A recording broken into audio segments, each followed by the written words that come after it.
Amén. Gracias por dirigirnos estas bellas canciones. Pueden tomar asiento.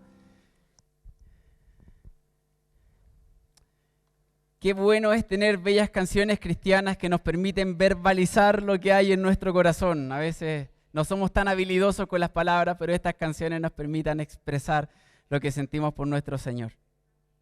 Bueno, sean una vez más bienvenidos quienes vienen llegando.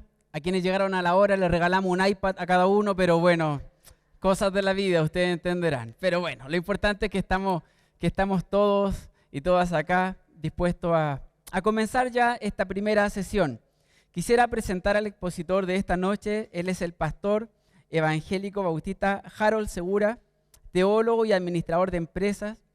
Parte de su historia cuenta que ha sido miembro de la Fraternidad Teológica Latinoamericana y de la Juventud Internacional de Movimientos Juntos con la Niñez y la Juventud. Desde el año 2013 forma parte del Consejo Coordinador del proyecto Centralidad de la Niñez del Consejo Episcopal Latinoamericano, Pastoral da Crianza y World Vision. Fue rector del Seminario Teológico Bautista Internacional entre el 95 y el 2000. Hoy Fundación Universitaria Bautista y actualmente es director de Relaciones Eclesiásticas e Identidad Cristiana de World Vision para América Latina y el Caribe. Hay otras cosas, por supuesto. Pero desde la perspectiva familiar, él es nacido en Cali, Colombia. ¿Hay algún colombiano por acá o no? Sí, hay algunos por ahí. Muy bien. Compatriota ahí. Nacido en Cali, Colombia y residente en San José de Costa Rica. Está casado con Marilú Navarro y es padre de 2 hijos. Quiero que juntos le demos un fuerte aplauso al pastor Harold Segura, a quien dejamos aquí adelante, para que pueda estar compartiendo con nosotros esta primera ponencia.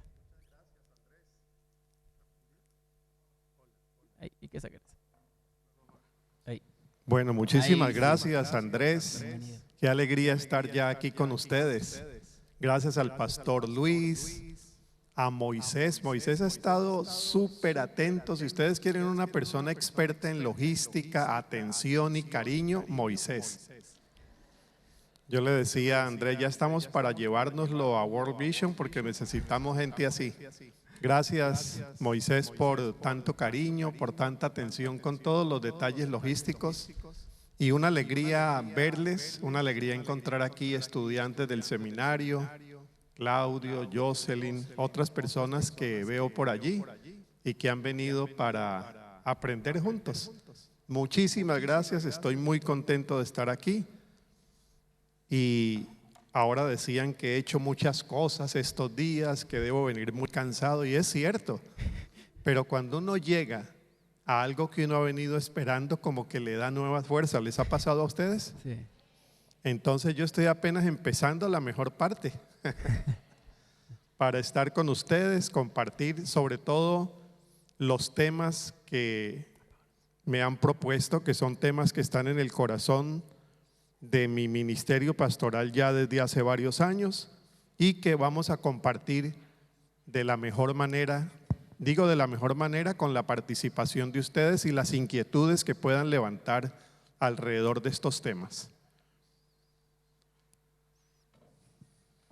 El primer tema, acompañamiento en la diversidad sexual.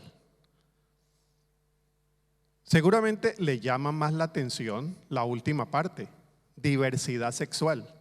Es un tema muy polémico, ahora lo vamos a mencionar un poco más ampliamente. A mí me llama más la atención el tema acompañamiento.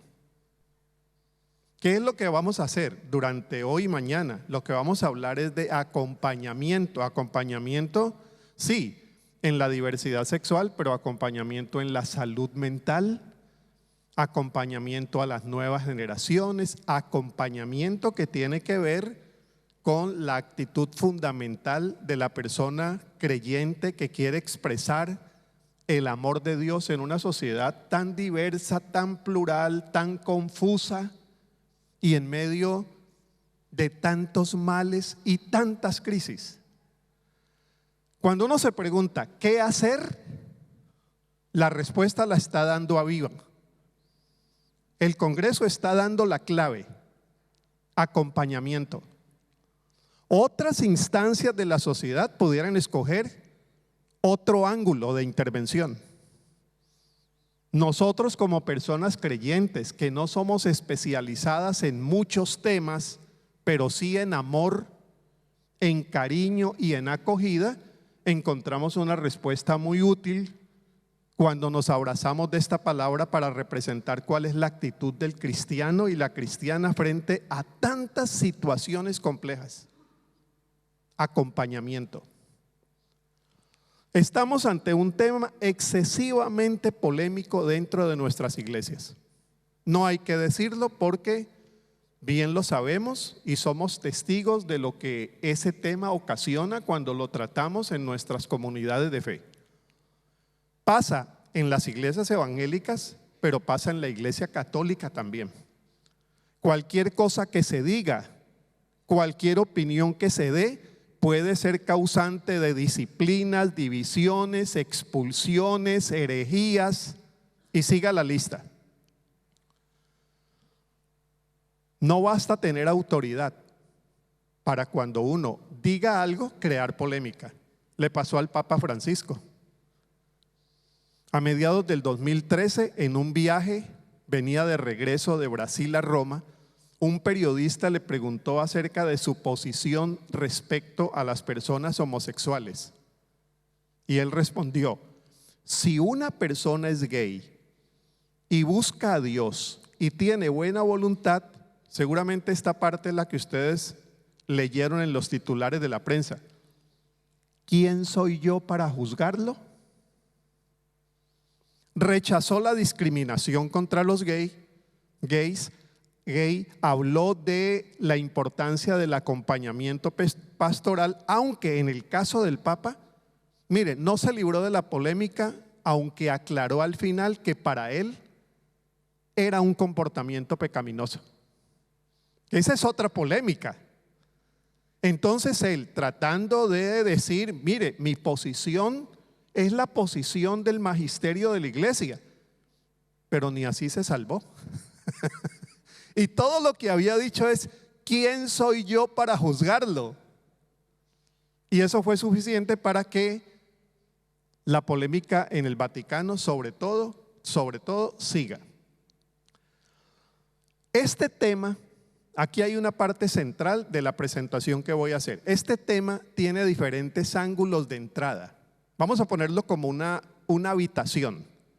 Está el tema de la diversidad sexual. Y hay varias puertas de entrada. Vamos a ver cuál podría ser la mejor puerta para entrar a tratar ese tema, discutirlo, entenderlo, reconocer cuál puede ser la posición cristiana, evangélica.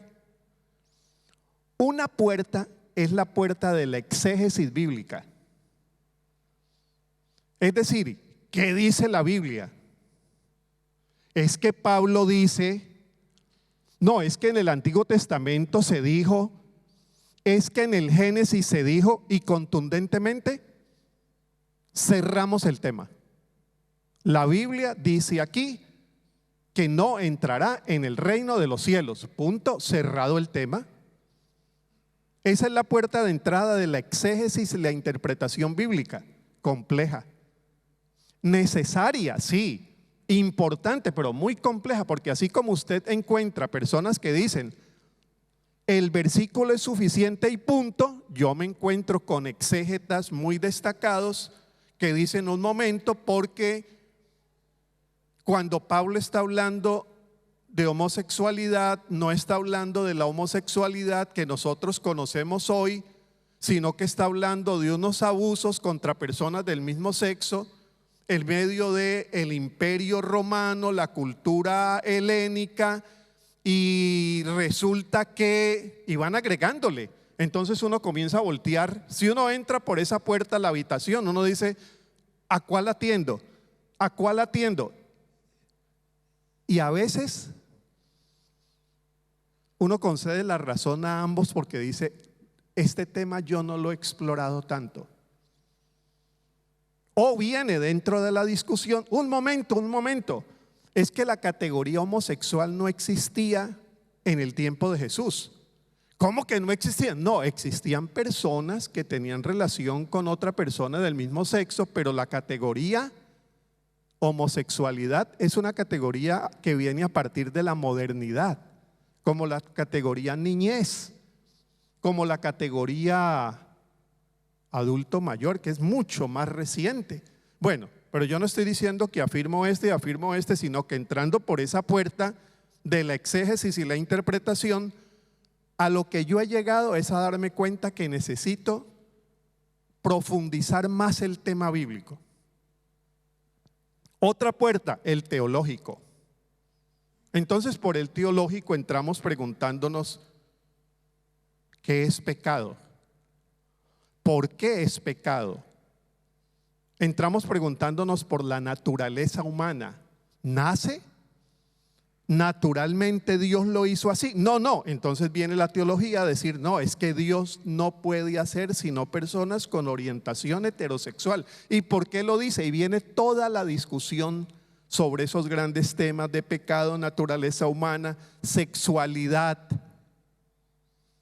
El otro interesante, que es el que yo más he conversado en la casa, es el psicológico, porque mi esposa es psicóloga. ¿Cómo se desarrolla la identidad sexual de una persona? ¿Cómo se desarrolla la identidad de género? Por ejemplo, voy a comentarles hace 20 años cuando yo hablaba con mi esposa sobre este tema, dentro de la psiquiatría y la psicología aparecía la homosexualidad como un desorden mental, cosa que hoy ya no. Entonces yo hablaba con ella y ella me decía, donde hay una persona LGTBIQ+, ahí hay una herida familiar, ahí hay un papá abusador, ahí hay. Entonces conversábamos y bueno, ya vamos a cumplir 39 años, entonces ustedes se darán cuenta que hay mucho tiempo para hablar, ¿cierto? Entonces conversábamos sobre el tema hasta que comenzaron a aparecer muchachos y muchachas que nosotros habíamos visto nacer en la iglesia, que ya a los 25 se presentan como gay, como lesbianas, como trans, educados en los mejores hogares, hijos e hijas de papás pastores. Entonces comenzamos a preguntarnos, oiga, pero allí no hubo un golpe, allí no hubo un trauma, allí no hubo violencia intrafamiliar. Y ella ha ido como psicóloga también viendo otras cosas que la psicología hace 15 años no veía, ni siquiera hace 10 años veía. Mire que es un tema, una puerta de entrada que también tiene muchísimo para explorar. Nosotros estamos entrando, atención aquí, no desechando lo demás, pero nosotros estamos entrando preferencialmente por la puerta llamada el acompañamiento. ¿Cambia eso algo? El acompañamiento tiene que ver con la actitud pastoral, tiene que ver con la actitud humana, tiene que ver con la acogida frente a cosas que yo tengo que reconocer que muchas veces yo no entiendo, a no ser que haya comenzado a entenderlas porque en mi propia casa aparecieron unos casos y el instrumental que yo tenía, exegético, teológico, psicológico, antropológico, no me ofrece una respuesta frente al caso concreto que tengo allí. Por eso me parece que estamos escogiendo el ángulo que nos pudiera ayudar más. No nos resuelve todo, pero nos permite tener una actitud que pudiera ayudarnos más cuando hablamos de acompañamiento. Esta actitud humana es el eje central del Congreso. Estamos entrando por esa puerta a salud mental, estamos entrando por esa puerta a diversidad sexual, estamos entrando por esa puerta a nuevas generaciones, estamos entrando no por la puerta del que quiere llegarle al detalle conceptual y técnico. No desechamos el aporte que nos puedan hacer las ciencias, las diferentes disciplinas, eso hay que seguirlo explorando, pero inicialmente estamos entrando por allí.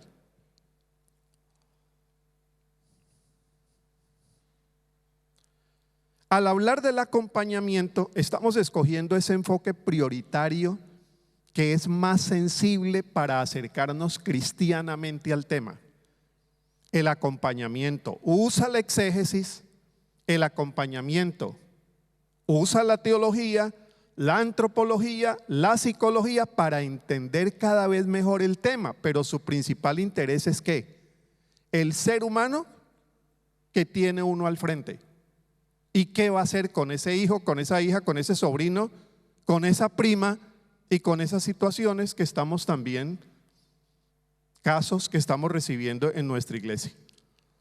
Lo que voy a desarrollar es mi perspectiva como teólogo, pastor, papá, tío, amigo y ciudadano. ¿Está bien? El ángulo del acompañamiento sitúa el caso por encima del tema. ¿Por dónde vamos? Vamos muy bien, ¿cierto?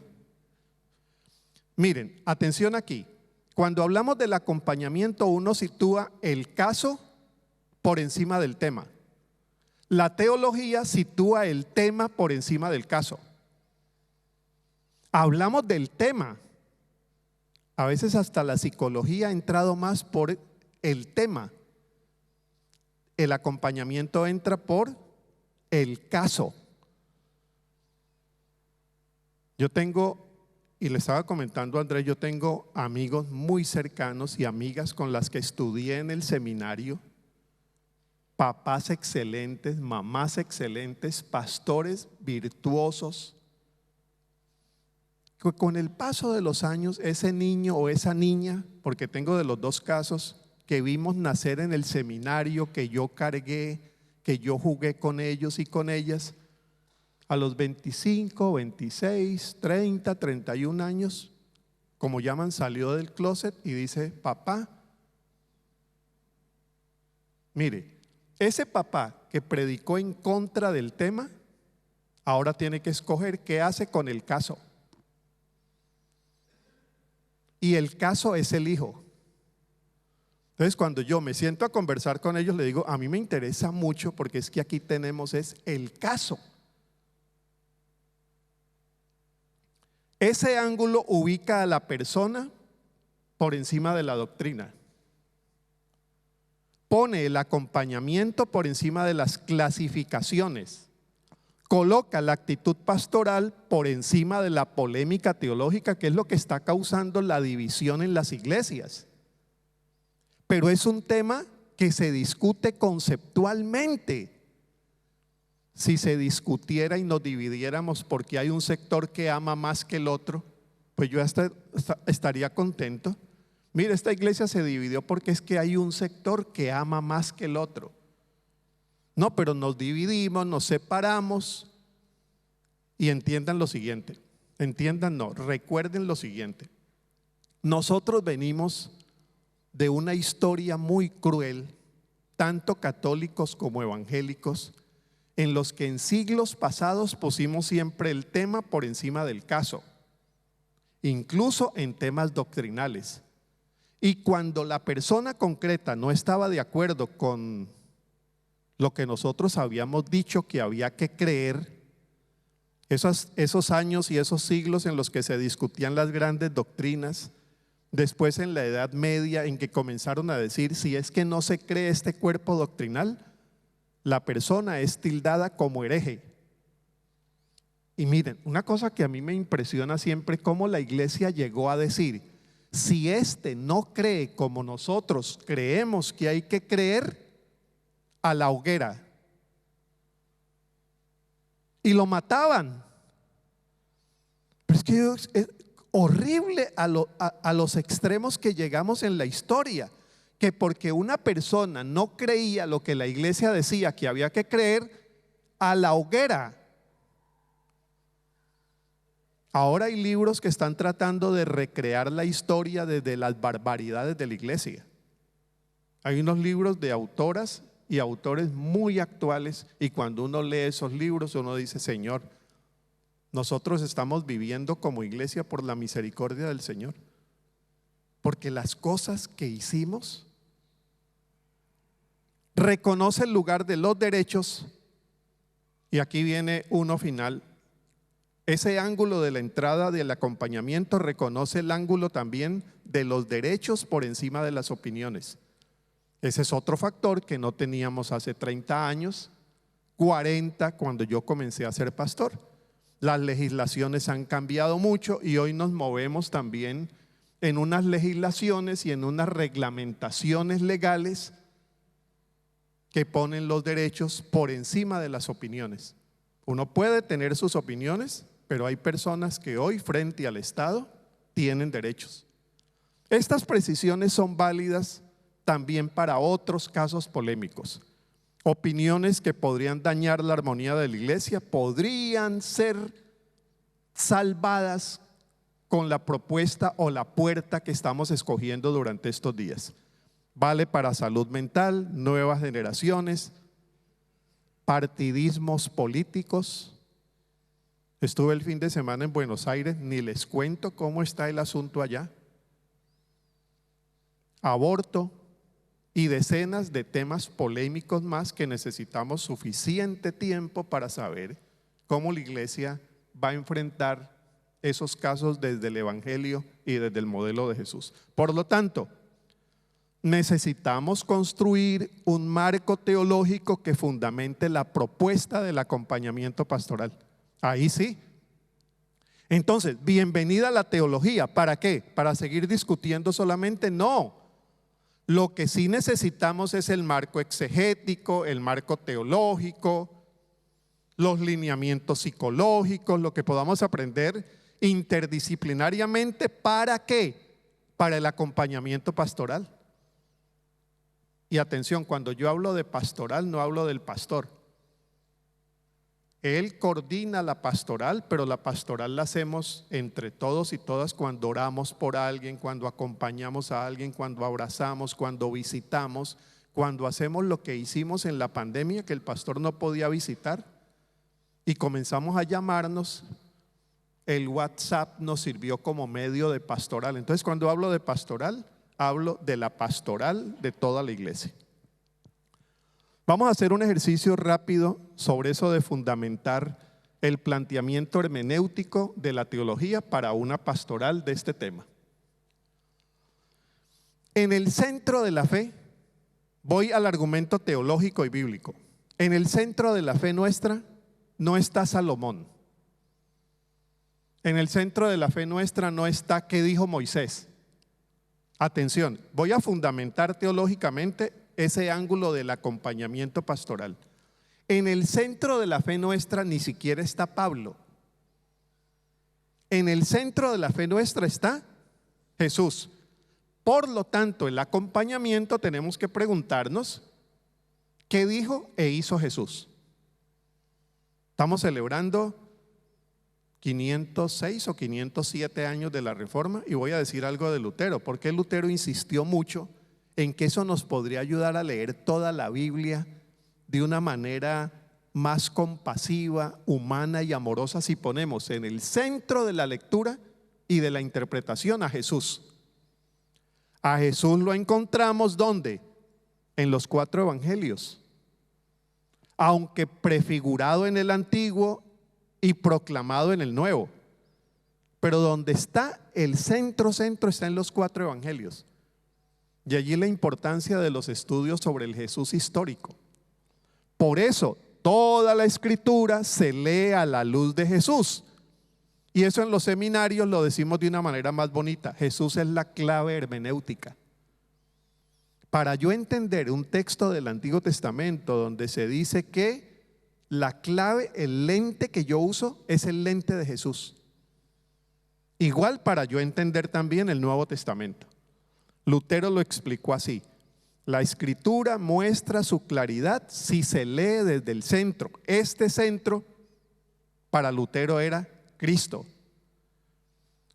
Lutero, decía yo la semana pasada en una conferencia en Sociedad Bíblica de Costa Rica celebrando la Reforma, Lutero no solamente dijo a leer la Biblia, viva la Biblia, lean la Biblia, aquí la tienen en el lenguaje vernáculo, no. Lutero enseñó a leer la Biblia. Porque la Biblia solamente leída sin ser interpretada a la luz de Jesús nos trae los problemas que estamos teniendo hoy. ¿Se imagina gente creyente pidiendo que por allá donde hay guerra el uno mate al otro y lo haga como dice el texto de Jueces y dice el texto de Números y Salmos, y piden? Yo digo, le está sobrando Biblia y le está faltando Jesús. Claro, porque si Jesús habla de amar al enemigo, yo bloqueo una persona en redes sociales una vez cada 10 años. Yo no bloqueo gente, pero he estado por bloquear gente en estos días.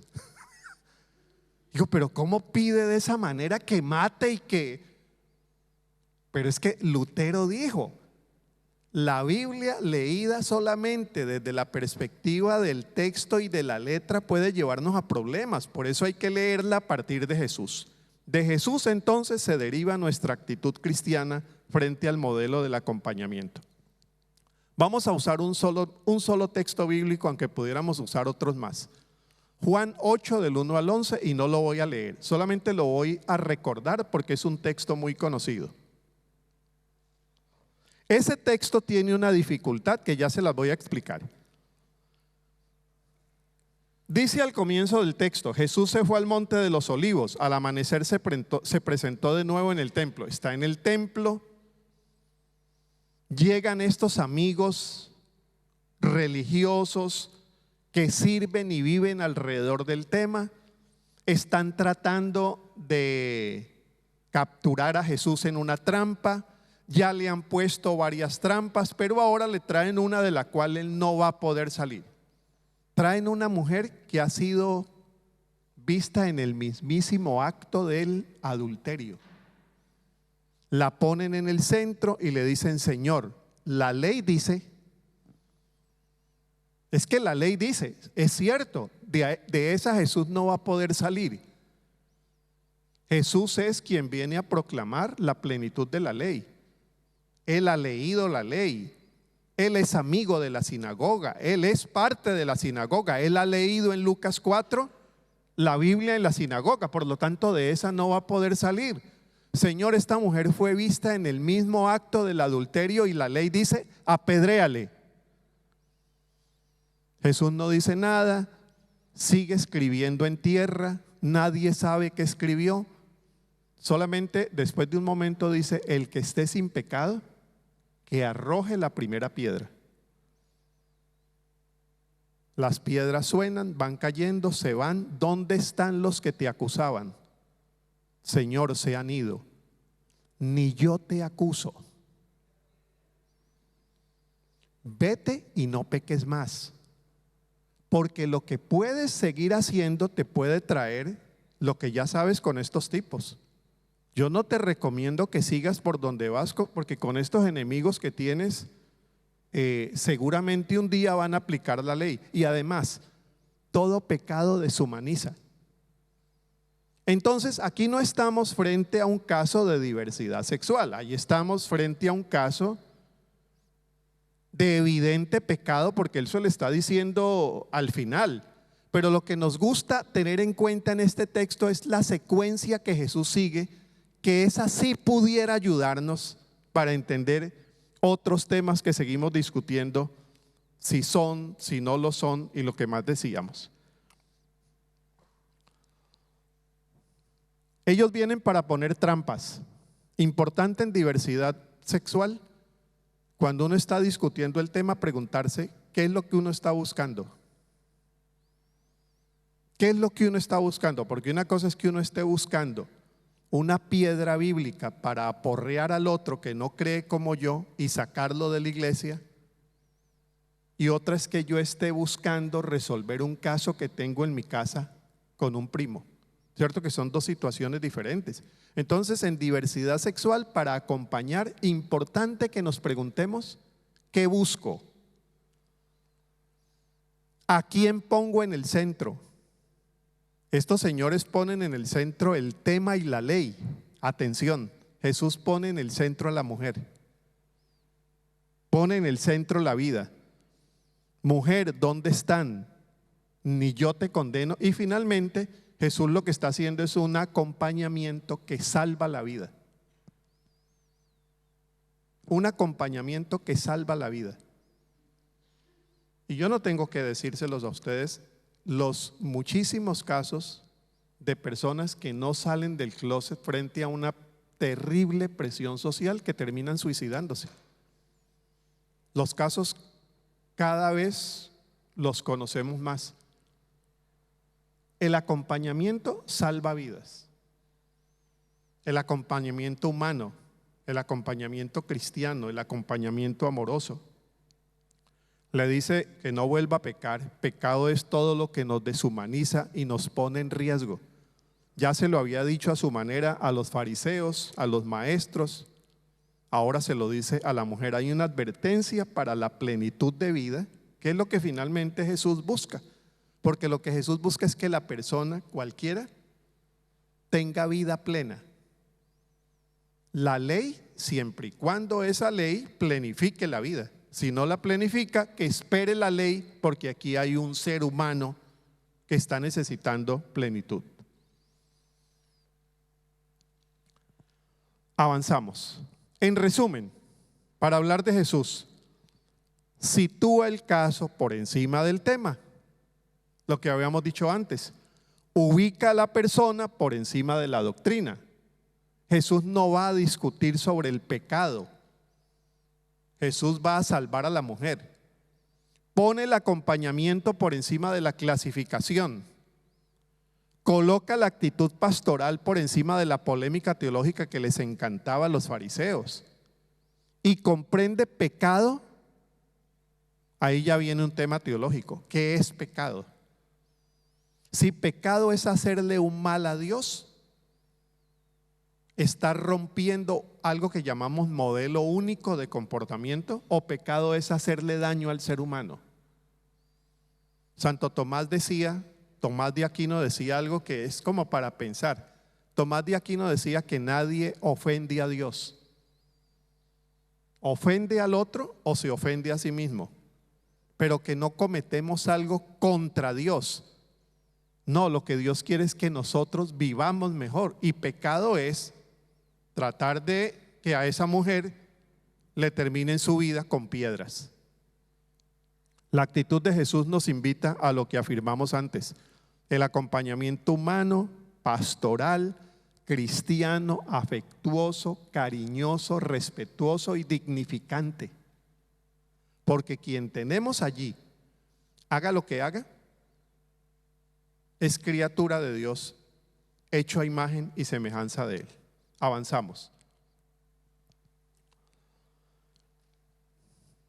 Vamos ahora a resumir cuál sería una actitud que pudiera ayudarnos a dar un testimonio de acompañamiento amoroso, cuidadoso, tierno y respetuoso en la diversidad sexual. Yo voy a mencionar algunas cosas que nos pueden ayudar. Primero, vamos adelante con la presentación. Bueno, vamos ahora sí. Primero, amor incondicional. Creo que no hay que argumentar teológica y exegéticamente mucho el tema del amor incondicional. El amor es el fundamento de la fe.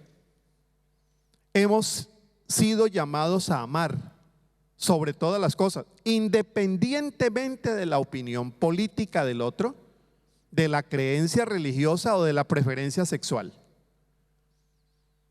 Esto que me encontré no hace mucho, de una mamá y un papá, pastores, que su hija ha salido del closet y hace un año no la quieren ver, termina siendo bastante cruel. Termina siendo muy cruel. Casos que uno escucha. ¿Cómo poner el amor incondicional como actitud de acompañamiento primario? Este amor incondicional, atención, porque yo sé que se están preguntando esto, ¿acepta todo? Es lo que siempre me han preguntado. Harold, bueno, amor incondicional, entonces, ¿aceptamos todo? No acepta todo. Porque el amor no acepta todo. ¿Cómo me ayudo yo a entender el amor incondicional que no lo acepta todo? Veamos. valdría hacer unas diferencias que a mí me han ayudado. Primero, diferencie entre delincuente y pecador. Si usted me dice que hay un pedófilo, abusador de niños, el amor incondicional pasa por otro lado, porque allí estoy frente a un delito y soy frente a un abuso contra un ser humano. Ahora, hay pecados que son delitos: el abuso, la pedofilia. Eso es un pecado y es un delito. El maltrato, la violencia intrafamiliar. Ahora, hay pecados que usted puede considerar pecado que no son delitos. Eso nos ayudó hace ya mucho tiempo cuando comenzamos a trabajar con VIH-Sida en la organización cristiana con la que yo trabajo. Mire, diferencie pecado de delito. La diversidad sexual no es un delito. Hay algunos países del África que quieren criminalizar la diversidad sexual. En nuestros países no es un delito. Diferenciar los que están afectados por comportamientos destructivos, como adicciones al alcohol, cigarrillo, juegos, los ludópatas. Estos están afectados por comportamientos destructivos, pero no son delincuentes. ¿Y cómo acompaño a una persona así? Tratándola solamente de pecador, no la voy a acompañar. Si yo llego donde una persona alcohólica para decirle que eso es pecado y está destruyendo su vida y Dios está enojado con él, yo no la voy a poder acompañar. Ahí lo que tiene es un comportamiento, sí, pecaminoso, porque lo está destruyendo a él mismo, a ella misma. Otra categoría, los opositores a una regla y norma eclesial, eran los herejes, ¿no? A los herejes se les llamaba pecadores, tenían la mente torcida, tenían la doctrina torcida y tenían que morir. Y aquí estamos frente a otra categoría que sería la de conductas o comportamientos diversos, que ni son delito, ni evidentemente son autodestructivos, ni se oponen a una ley civil, sino que son adoptados de manera personal haciendo uso del derecho a la autonomía personal. Es un derecho que podríamos estudiar un poquito mejor en nuestras iglesias. Eso que se llama el derecho a la autonomía personal. Avancemos. Segundo, escucha empática. Frente a una vecina que dice: hermana, amiga, Teresa, María, Maruja, tengo este caso en la casa. Pues lo primero que uno puede hacer es la escucha atenta si es que quiere entrar por la puerta del acompañamiento.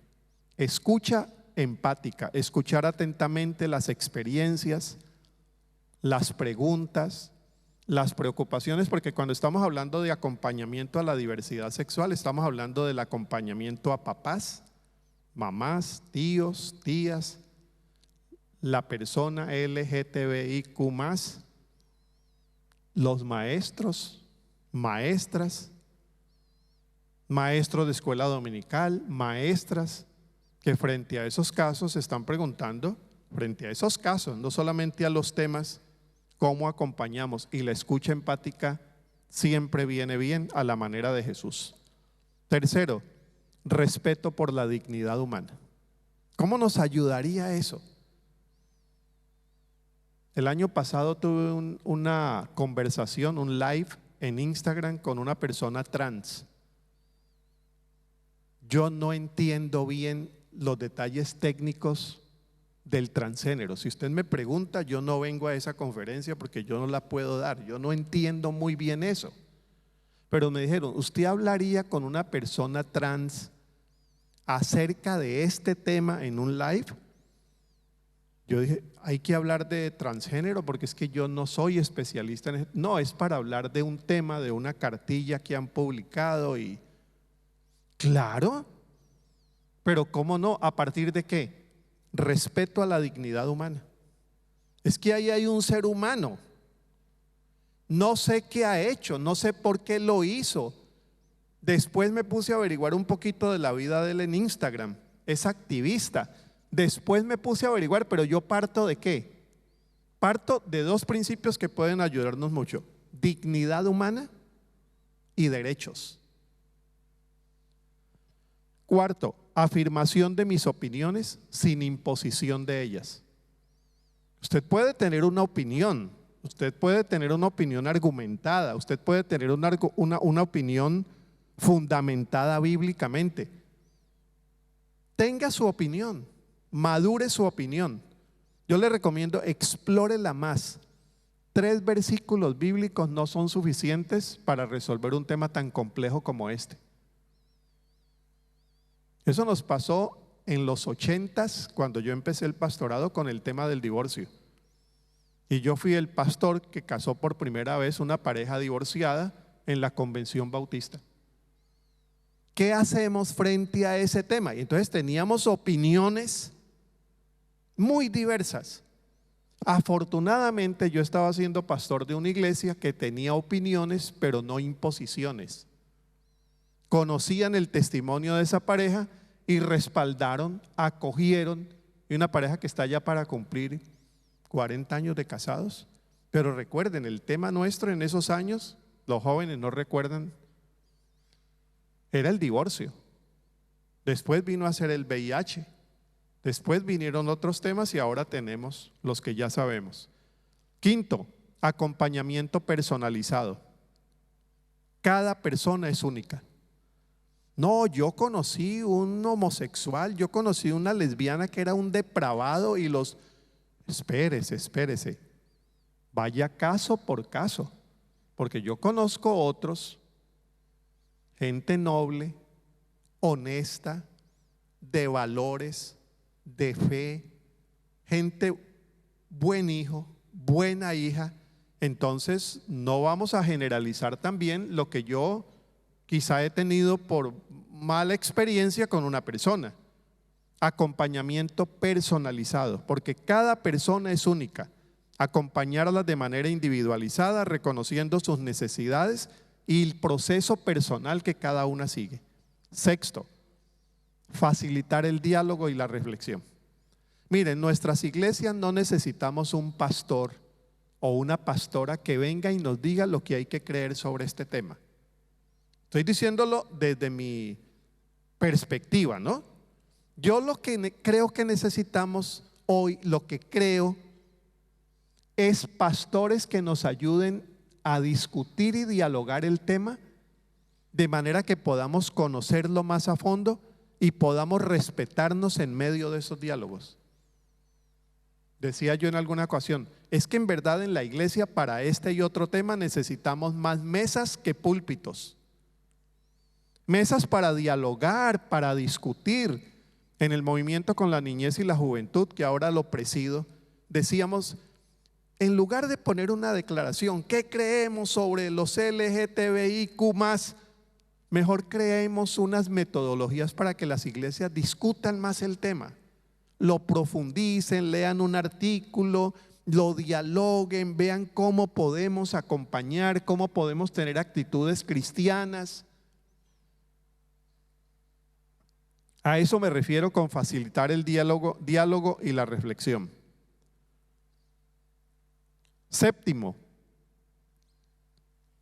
fomentar iglesias amorosas.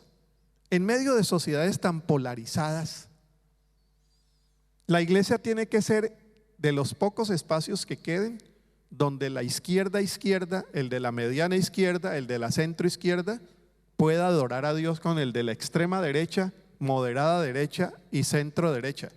Porque si no, ¿dónde?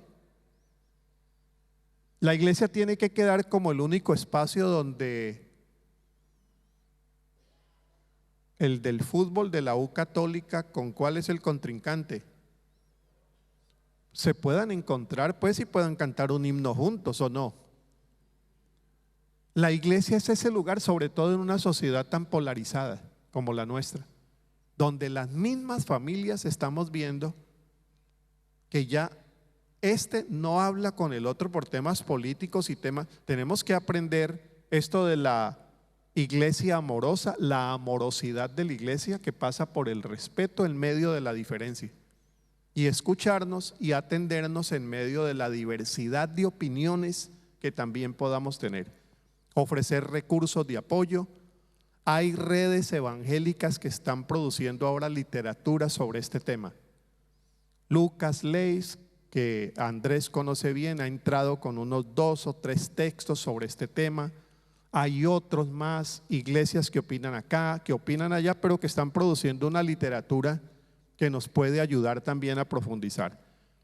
Colaborar con expertos, escuchar al experto, reconocer casos donde tenemos un límite y tenemos que remitirlo a una persona experta. Y recordar que la pastoral evangélica debe basarse en el amor, la compasión y la búsqueda de justicia. Que nuestro papel de guías espirituales es caminar junto a las personas en su búsqueda de una relación más amorosa con Dios, incluidas las personas LGTBQ+, independientemente de su orientación sexual. El fundamento de una ética pastoral, que es un resumen de lo que hemos dicho aquí, es acompañamiento por una ética humanizadora, acompañamiento por una pastoral tierna y compasiva. A quienes nos gusta hablar de la perspectiva teológica de la ternura, pues aquí tenemos un tema también para acogerlo con la ternura de Dios. El acompañamiento con enfoque de dignidad, respeto y derechos. Vivimos en una sociedad que ya no es la de hace 30 años. Una sociedad con una sola iglesia, con 2 partidos. Esa sociedad ya no existe. Hoy la sociedad es cada vez más plural. Claro, hay iglesias despistadas todavía tratando de que Chile se vuelva toda evangélica. Cuando Chile avanza a una mayor pluralidad. Chile es el país donde menos evangélicos hay junto a Argentina y Uruguay. Con un alto grado de agnosticismo, una sociedad plural donde seguimos predicando el evangelio, pero sabiendo que si hay gente que no lo acepta, tenemos que dar testimonio de convivencia humana, respetuosa y plural. Esto tiene que ver con la educación de nuestras hijas e hijos. Si usted lo educa para que viva en una sociedad evangélica y lo fuerza a que todo el mundo sea evangélico, por ahí va a llegar a un resultado.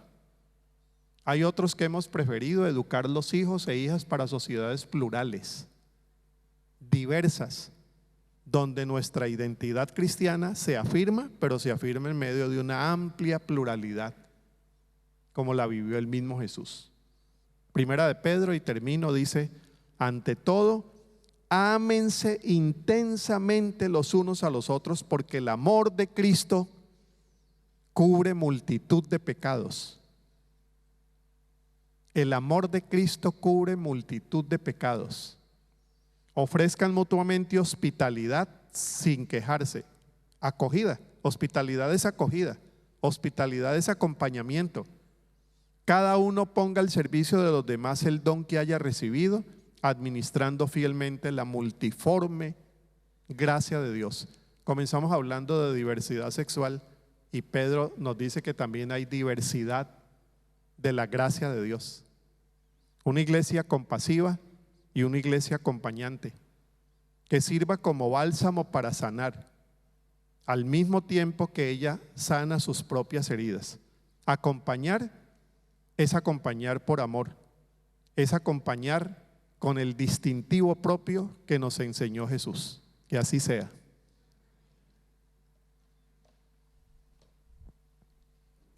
Que te un aplauso a Harold. Muchas gracias. Muchas gracias, querido pastor. A ustedes, muchas gracias. No sé si se anima a tener un tiempo de conversación conmigo. Claro que sí, ¿cómo no? Fantástico, fantástico. gracias a todos los que están acá, bienvenidos. Esperamos que se puedan sentir cómodos. Gracias, Benjamín. Muchas gracias. Nos ha bendecido escucharles, ¿no es así? Quiero comentarles que tanto esta exposición como la de mañana en la noche van a poder estar disponibles para ser descargadas en unos apuntes que el pastor ha facilitado a través de nuestra app. Si usted quiere, puede ir a su celular. Nadie trajo celular, ¿cierto? Trajeron celular y no trajeron la Biblia, ¿ves? Los pillamos. Pero puede ir a su celular y de donde descargue las aplicaciones puede poner PIEPS Chile, descárguela por mientras si es que no la tiene, y desde mañana van a estar disponibles esos documentos para ser bajados. Así que disponible para cada uno de ustedes. Querido pastor, me gustó eso de una iglesia acompañante, dialogante. Cuánto sin duda nos falta explorar esos caminos. Así que muchas gracias por darnos esta apreciación. Muchos de los que están acá han venido a estas conferencias porque le conocen, porque han seguido su trayectoria. De hecho, usted fue mi profesor y ahí tuve la oportunidad. Y no voy a decir cuánta calificación tuvo. No lo diga, por favor, no lo diga. Muy buena, por cierto. Así que lo conocen en su área docente, pastoral, pero si pudiese, desde una perspectiva más personal quizás, ¿quién es Harold Segura? Bueno, colombiano. Yo nací en una ciudad que se llama Cali, Colombia. Conocí el evangelio evangélico a los 18 años. Fui católico hasta esa edad. Llegué a una iglesia bautista que me acogió. Esto del acompañamiento yo lo he vivido desde recién llegado a la iglesia. Me dedicó tiempo y de esa iglesia a la que llegué a ser pastor en 1980. Primero copastor. Ya en el 84, pastor titular de la iglesia, y allí estuve con esa iglesia como pastor 15 años. Es decir, allí llegué, me discipularon, me dieron oportunidad de primero ser encargado de la pastoral de jóvenes. Maravilloso. En ese tiempo no había pastor de jóvenes, había encargado de jóvenes, después copastor, después pastor. Allí conocí a mi esposa Marilú. Ya les dije, vamos a cumplir 39 años en diciembre y vamos a venir a Chile porque vengo a casar. Bueno, primero, me estoy quedando donde una pareja amiga caleña que yo casé hace 38 años y la hija se va a casar y dice que el tío Harold debe casarla, entonces voy a volver para casarla. Imagínense qué grato es. Esas cosas lindas de esa iglesia que me recibió y me acogió. Después de la iglesia fui para el seminario como rector. Ahí estuve 5 años siendo el rector del Seminario Bautista de Cali. Vine como rector al Seminario de Chile para conferencias, reuniones, y a partir del año 2000 trabajo con una organización cristiana de ayuda humanitaria, una ONG llamada World Vision, que está también aquí en Chile. Trabajamos con el enfoque en niñez y nuevas generaciones. Vivo en Costa Rica hace 23 años. Me gusta la música salsa, la música del grupo Nietzsche, de los grupos colombianos, de Puerto Rico. Me gusta dibujo, me gusta muchísimo leer y me gusta muchísimo pues lo que estamos haciendo esta noche. Qué bueno, maravilloso. De hecho, usted es un autor prolífico, tiene varios textos, y para que ustedes sepan, desde mañana, desde la masterclass y durante todo el día, van a ver diferentes stands, pero también van a estar los libros del pastor Harold. Así que si a alguien le interesa poder adquirirlo, desde mañana van a estar disponibles ahí. ¿Se fijó que usted cuando entró había una cortina? Este es el lugar santísimo. No. Podemos entrar todos, ¿cierto? Pero ahí van a estar los stands y van a estar los libros del pastor Harold y también una exposición de los dibujos. ¿Cuándo descubrió esa faceta de dibujante? A ver, desde niño siempre me ha gustado rayar y dibujar, pero desde hace unos 6 años comencé a dibujar con un poquito más de dedicación los fines de semana para descansar y no terminar uno más loco. Ayuda a tener como algún hobby, Entonces comencé a ver que esos trazos que había hecho desde niños me resultaban muy útiles para unos dibujos que empecé a hacer.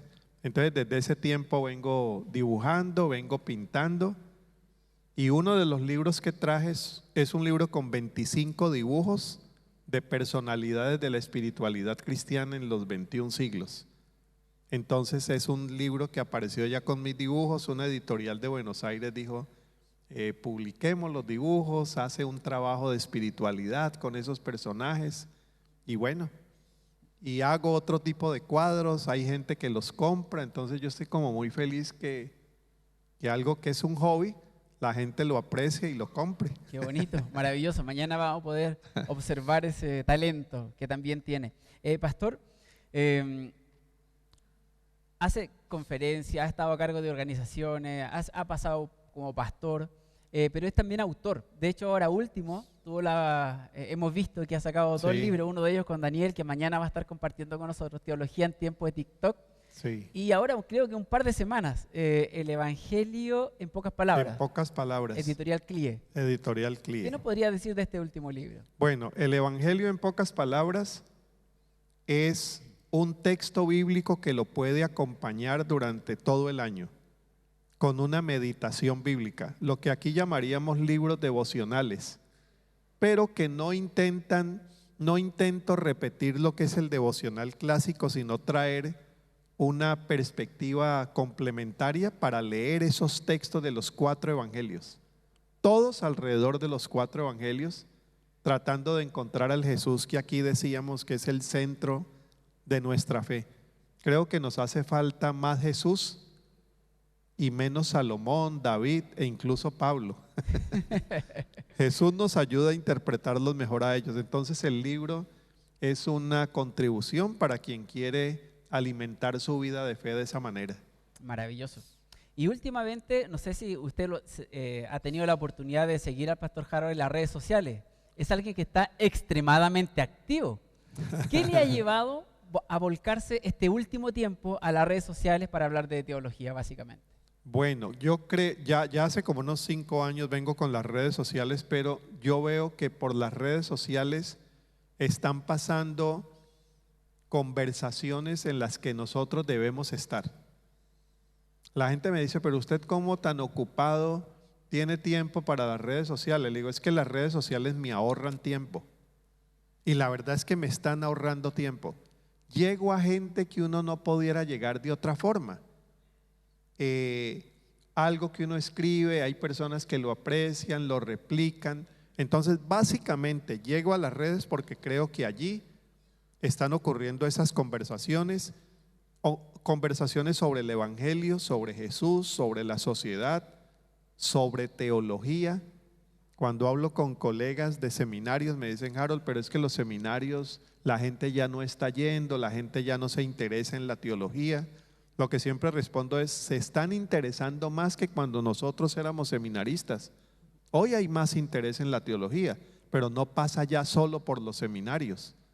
Las redes sociales son como un areópago nuevo, son un areópago donde Pablo iba, dialogaba, y creo que allá hay algo que nosotros pudiéramos también tener en cuenta como ministerio. La Iglesia Católica lo llama evangelistas digitales, la evangelización digital. Yo me siento un evangelizador digital y eso es lo que hago. Maravilloso, sin duda es un espacio que nos queda a todos nosotros por seguir aprendiendo, tanto jóvenes como adultos. Estas distintas facetas que hemos casi sobrevolado desde su vida, hay una en particular que a mí me gusta mucho y que tiene que ver con un enfoque específico en temas de infancia, de niñez. Sí. ¿Qué nos puede decir al respecto?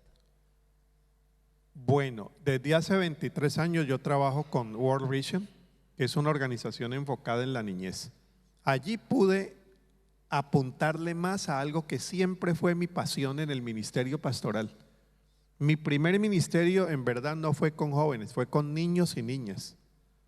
Entonces, ya estando en una organización tan interesada en la infancia, me dediqué a estudiar la niñez desde el punto de vista teológico, con unas sorpresas lindísimas, cómo la Biblia habla una y otra vez de la niñez.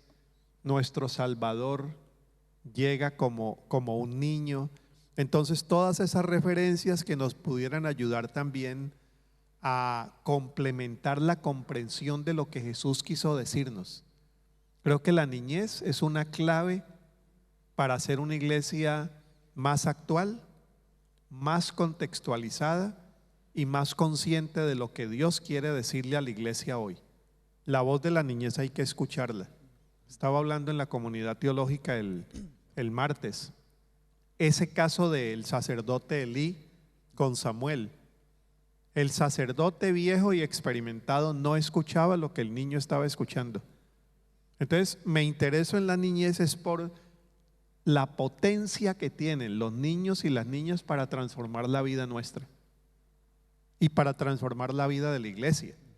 Pero creo que hay una voz que hay que escucharla más. Y como Elí decir, habla que tu siervo escucha. Pero a quien hay que escuchar es a las nuevas generaciones y enriquecernos todos. Entonces por ahí viene el énfasis y sobre todo en el campo social, que es una población muy, muy afectada. ¿Cómo la afecta la pobreza? ¿Cómo la afecta la migración? Hoy estuve en una escuela con un ejercicio con niños y niñas de 8, 10 años venezolanos que cruzaron la frontera en Perú con traumas muy grandes, con un dolor muy grande. Mire, ahí hay una población a veces que ni es visible frente a las noticias, pero que cargan con nuestras injusticias, nuestras desigualdades, nuestra movilidad humana forzada. Entonces socialmente me interesa mucho porque es un sector muy descuidado por los estados y por nuestras mismas iglesias. Entonces unas necesidades que pudiéramos atender como campo de misión. Y porque claro, ha tenido una historia desde lo pastoral, desde lo local, desde la organización, pero desde la oportunidad que le permite esta posición de ir en encuentros, iglesias locales, diferentes países. ¿Cómo ve que hoy día la iglesia está abordando esta temática? ¿Nos estamos haciendo cargo de esto? ¿Estamos problematizando o definitivamente no estamos haciendo los lesos? Hemos avanzado mucho. Yo creo que ahí hay buena noticia. Venimos de iglesias que pensaban que a los niños y niñas solamente había que evangelizarlos y enseñarles la historia de Abraham, Sansón y Dalila. Y eso ayudó mucho, pero estábamos descuidando otros aspectos del ministerio con la niñez, el aspecto social, por ejemplo, el aspecto de protección de la niñez en las iglesias. Entonces yo veo iglesias cada vez más conscientes que donde hay un niño y una niña, hay un ser humano digno que requiere de nosotros no solamente que le hablemos de Jesús, sino que lo atendamos integralmente. Que lo escuchemos, que lo atendamos, que lo involucremos en las actividades de la iglesia, que tenga voz en la iglesia, que los aspectos sociales podemos unirnos a organizaciones que están haciendo un gran trabajo y la iglesia también participar de esa transformación integral por el bienestar integral de la niñez. Yo veo, Andrés, que sí hemos tenido avances, pero falta mucho. Claro. Pero hemos avanzado, gracias a Dios. Hay más conciencia y esperamos que en los próximos años eso pueda crecer más, nuestra sensibilidad y nuestro compromiso con la niñez. Bueno, esa es nuestra esperanza, traerlo acá un poco también busca poner este tema sobre la mesa, que seamos conscientes, todos nosotros aquí, no solamente hermanos y hermanas de esta congregación, sino de muchas otras. Así que yo me alegro que puedan estar escuchando este diálogo desde su parte.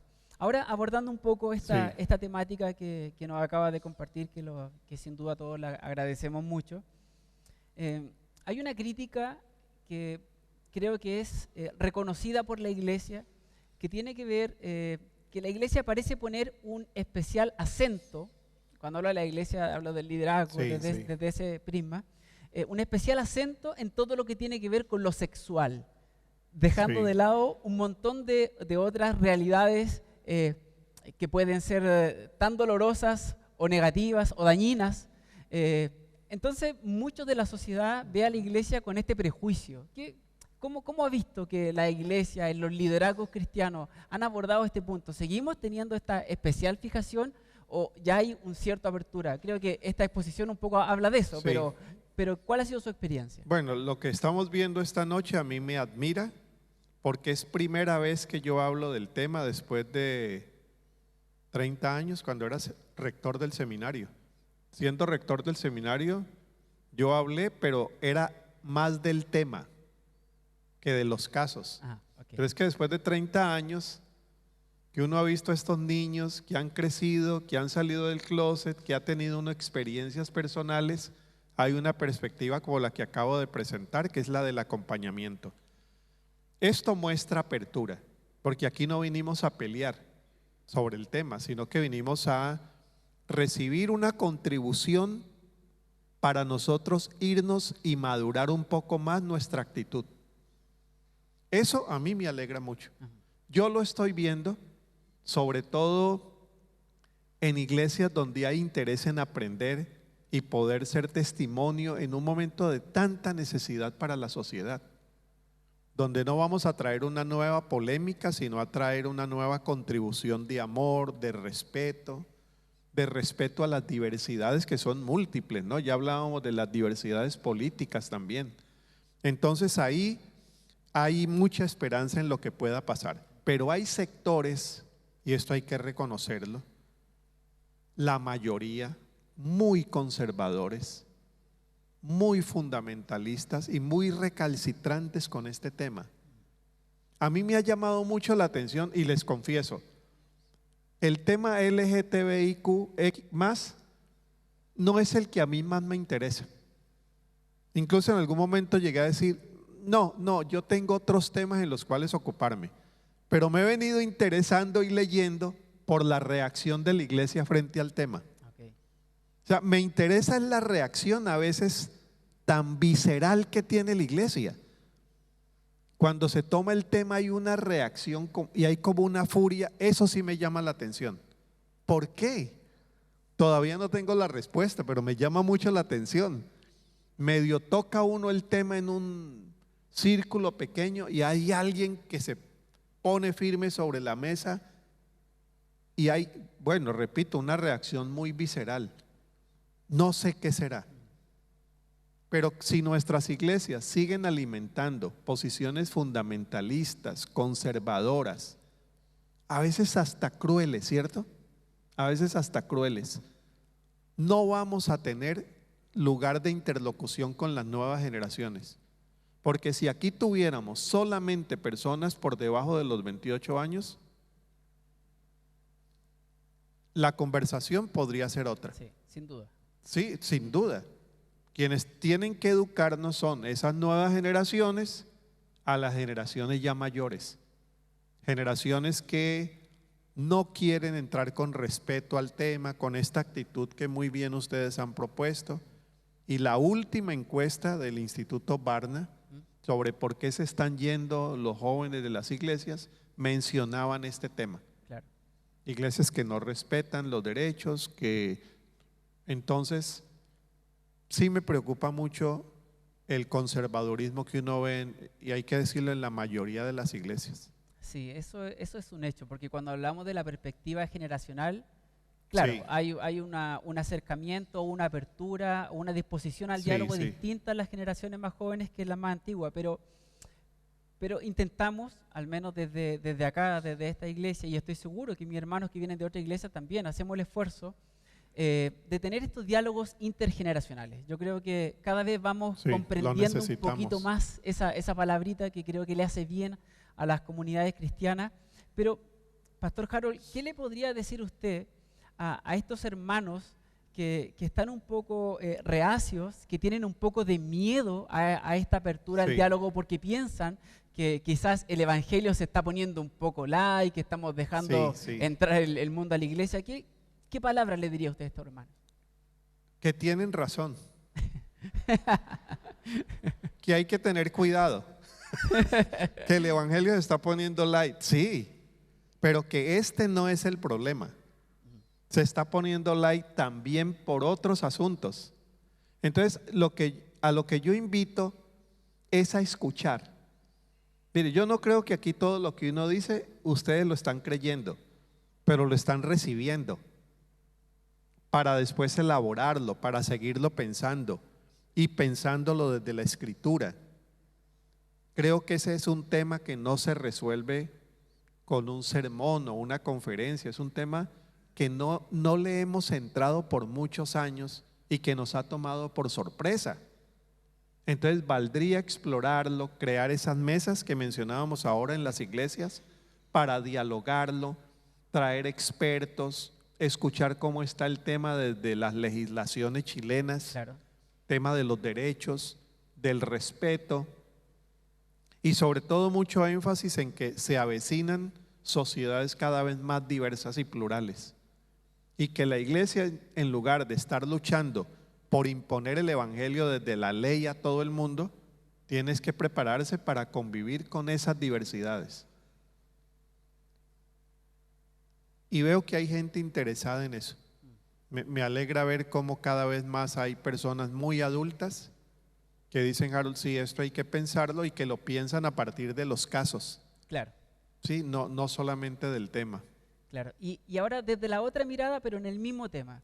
Le hablábamos a estos hermanos que tienen ciertas dudas, temores. Sí. Pero ¿qué pista, ya teniendo en cuenta su trayectoria, su historia, que ha estado cercano al mundo de las juventudes, de la adolescencia y la niñez, cómo podría usted orientar a estos jóvenes, a estas juventudes, a ayudarles a los adultos a comprender?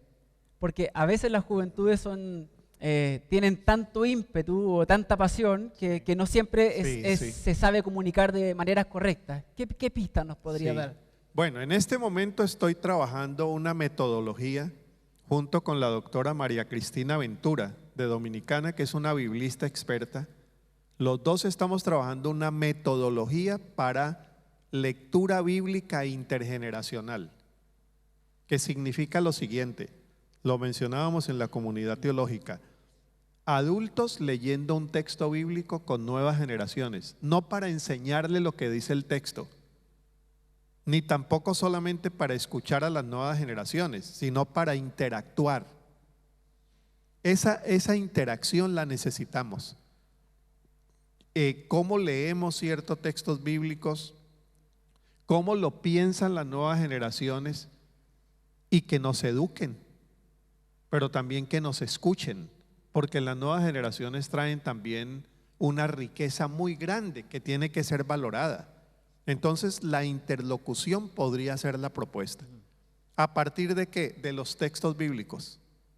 Entonces por eso estamos proponiendo lectura bíblica intergeneracional, dialogar sobre temas. Iniciamos por 5: migración, violencia, hambre, educación y cambio climático. ¿Cómo lo vemos adultos y nuevas generaciones? Alrededor de un texto. Lo vimos hoy al mediodía en Florida, o La Florida se llama ese sector. Los niños que mencionaba ahora, leyendo sobre migración, el texto de Jesús migrando con José y María, perseguido por Herodes, y después regresando otra vez a Israel. ¿Qué podemos decir de esos temas? Y de diversidad sexual nos daríamos unas buenas sorpresas escuchándonos, no imponiendo. Lo que decíamos, es un diálogo sin imposición. Puedo tener mis opiniones, pero hay que escuchar. Y las nuevas generaciones tienen mucho que enseñarnos. Creo que quienes tenemos hijos e hijas, que ya en el caso de la hija pasa de 30, el hijo llegó a los 25 la semana pasada, la riqueza de tener hijos, hijas, precisamente es esa. Muy respetable el que no la quiera tener, pero se pierde de esa interlocución del día a día, donde a uno lo educan y uno aprende de muchos temas, que esa mirada juvenil viene para refrescarnos e iluminarnos nuevas perspectivas muy necesarias hoy. Ser escuchados y que nos escuchen. Apuntando a esto último y casi una de las últimas preguntas, ser iglesias dialogantes no siempre es fácil, más aún cuando la forma en que nos componemos es tan diversa, tan distinta, de países diferentes, de culturas diferentes, trasfondos educacionales distintos, generaciones. ¿Cuáles hoy día son las barreras que debiésemos comprender que existen como para que las podamos pasar todos? Porque finalmente somos un cuerpo, somos una iglesia, no se trata que hay unos pocos iluminados y el resto se suma. la idea es que todos vamos hacia la misma dirección. Yo creo que la incapacidad está precisamente en esa incapacidad del diálogo. Más allá de los temas, nos está costando cada vez más como sociedad dialogar. Nos estamos especializando en alegar, no en dialogar. La gente sabe por quién va a votar, sabe por qué ese es el mejor, sabe por qué el otro es un diablo. La gente sabe lo que sabe, pero nos está costando mucho el diálogo en esta generación.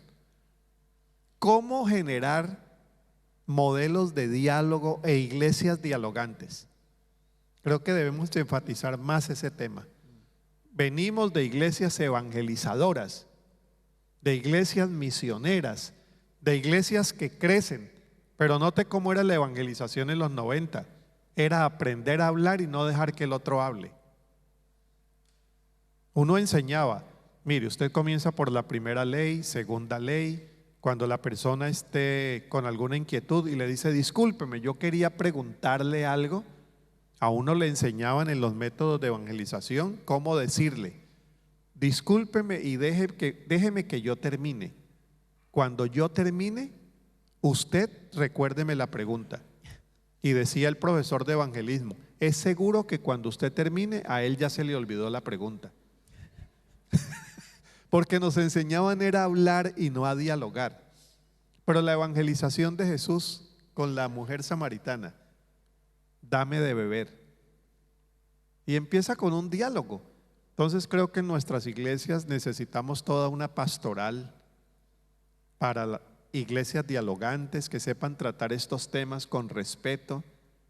Ahora es hasta difícil mantener ciertos chats en el WhatsApp. Cuando se ponen muy difíciles con la política, uno se sale del chat. Difícil dialogar, incluyendo las iglesias. Temas para dialogar. Bueno, hoy hemos comenzado con uno. Temas para dialogar: racismo, xenofobia, con la llegada de migrantes, con sociedades plurales también culturalmente, multiculturales. ¿Cómo nos hace falta esa mirada multicultural de la Biblia? Que es un libro riquísimo en ese tema. Hay muchos otros temas, pero creo que en el centro, Andrés, está lo de diálogo. ¿Qué es dialogar? ¿Cómo lo hizo Jesús? Y cómo nosotros pudiéramos bendecir a Chile con iglesias que sean expertas más en el diálogo que en la imposición, el alegato, la defensa y tener razón para todo.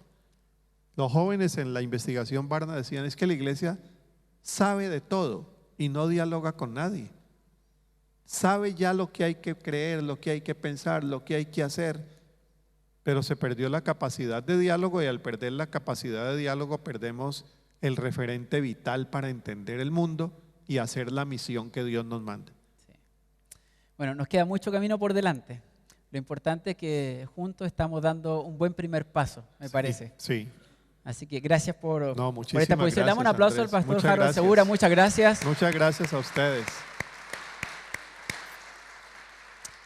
Bueno, estamos próximos a terminar. Yo les quiero dejar cordialmente invitados a quienes, ya están inscritos para la masterclass de mañana. Bien, quienes aún quieran hacerlo, hablé con la encargada de la inscripción y me dijo, ya todavía hay espacio, me dijo así. Ya, así que si alguien gusta puede hablar con Francisca, que va a estar en el sonido, allá levantando la mano está Francisca. Así que si nos quiere acompañar mañana desde temprano, venga, gustosamente vamos a estar abriendo. A partir de las 9 de la mañana, si llega un poquito antes, mucho mejor. Así va a tener tiempo de visitar los stands, tener tiempo de diálogo. No somos solamente la iglesia, sino como ustedes ven, hermanos y hermanas de diferentes lugares, o personas que a lo mejor no estando en la fe bautista particularmente, quieren venir a escuchar estas temáticas. Les queremos dejar cariñosamente invitados. Y hay hermanas nuestras que como iglesia hemos hecho el esfuerzo para que la familia pueda venir. Si usted viene y dice, yo tengo un adolescente, o un niño en este caso, porque los adolescentes pueden estar acá, un niño y no sé con quién dejarlo, hay hermanas para estar cuidando a los chiquititos y chiquititas todo el día. Así que una oportunidad para que descanse, aproveche. Así que pueden venir también, y con los más pequeños van a tener quien los pueda cuidar. 9 de la mañana, el día de mañana. En la tarde tenemos las exposiciones. Vamos a tener diferentes talleres, 4 talleres diferentes con los profesores del seminario teológico. De los 4 talleres, usted va a poder tomar 2. Mire qué interesante. No solo uno, sino 2 y dar una vuelta ahí. Temas significativos para la fe cristiana y para la iglesia. Le invito a que se ponga de pie. Vamos a terminar este tiempo orando. Gracias, Pastor Harold. Orando por este momento. ¿Fue de bendición para usted? Nos alegramos. Esperamos tenerle el día de mañana y quienes puedan acompañarnos el domingo también sería muy bonito. Es el último día que Pastor Harold va a estar acá en Chile compartiendo el mensaje, ese día también significativo para nosotros como iglesia, que nos definimos por lo demás como una iglesia que ama, que acepta y que acompaña. Y ese es uno de los pilares que quisimos desarrollar en esta conferencia. ¿Les parece que oremos? Vamos a orar para cerrar este espacio y antes que se vaya, no olvide saludar a unos 2 o 3, conversar, aprenderse el nombre y que nos vemos mañana a las 9 de la mañana. Oramos. Señor, te damos gracias por este bello tiempo de formación. Gracias, Señor, por usar al pastor Harold Segura para bendecirnos, para darnos perspectiva, para orientarnos, Señor, para incomodarnos, llevarnos a espacios quizás donde no estábamos pensando, pero donde necesitamos llegar. Pero todos juntos, a través del diálogo, a través de un acompañamiento honesto y genuino. Ayúdanos, Señor. No todos los pasos son fáciles, pero creemos que estamos dando los pasos en el camino correcto. Cuando te ponemos a ti en el centro, de verdad que hay luz y podemos caminar seguros. Ayúdanos, Señor, a desarrollar de la mejor manera estas conferencias y que siga siendo de bendición para quienes los van a estar viendo a través de las pantallas y para quienes vamos a estar aquí presencialmente. Bendícenos al regreso a nuestros hogares y llévanos con bien. En el nombre glorioso de Jesús. Amén. Que Dios les bendiga y nos vemos mañana. Gracias, pastor. You made the rain, so when it falls on me, should I complain?